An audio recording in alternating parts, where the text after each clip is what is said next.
try to address pain points. We have the 16 categories, so it's pretty exhausting in the number of categories that we have. But what I always do during my conversation is I ask my client, "What keeps you up at night?"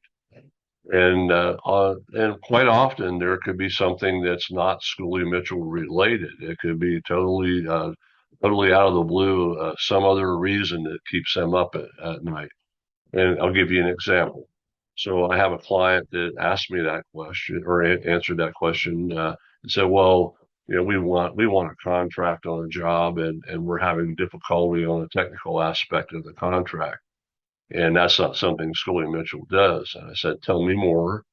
And at the end of the conversation, I was able to introduce my client to a supplier that addressed that technical question they had, answered the question, and then and solved the issue for them.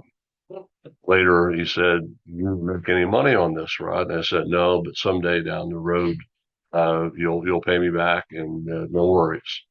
And about 6 months later, that senior vice president left that company, and he joined another company as a CEO. And he called me and said, "Rod, I'm going to give you five companies that I have in my new role.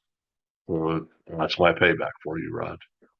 I chuckled. I said, "You didn't forget me, so thank you."